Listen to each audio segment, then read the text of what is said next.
আজ আপনাদের নিয়ে যাব সিরাজগঞ্জ শহর থেকে একটু দূরে একটা সাধারণ হোটেলে, দাম গোলাম হোটেল। সকাল থেকে রাত একটানা চলতে থাকে রান্না। কত শত রকমের খাবার যেখানে রান্না হয়, একদিকে চলেছে কাটা বাছা, অন্যদিকে রান্না।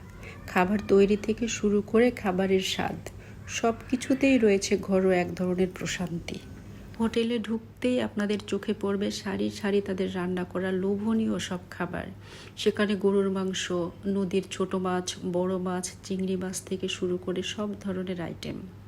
আর সেই সাথে রয়েছে তাদের ধোয়া ওঠা গরম ভাত। পরিবেশটা খুব সাধারণ, কিন্তু তাদের আপ্যায়নের কোনো কমতি ছিল না।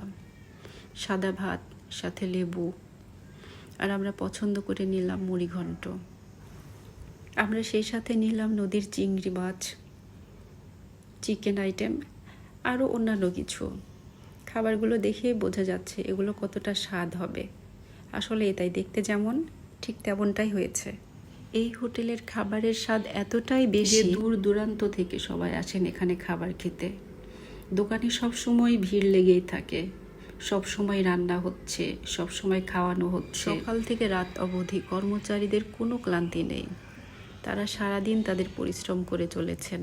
দোকানের মালিক গোলাম সাহেব, তিনি একসময় খুব সাধারণ ছিলেন। ছোট্ট পরিসরে দোকানটা শুরু করেন। এরপর থেকেই তার নিষ্ঠা আর পরিশ্রম, এই দুয়ে মিলে তাকে আর পেছনে ফিরে তাকাতে হয়নি। আজও দূরপথ পাড়ি দিয়ে অনেকেই আসেন আর খুঁজে ফিরেন সেই অমূল্য স্বাদ।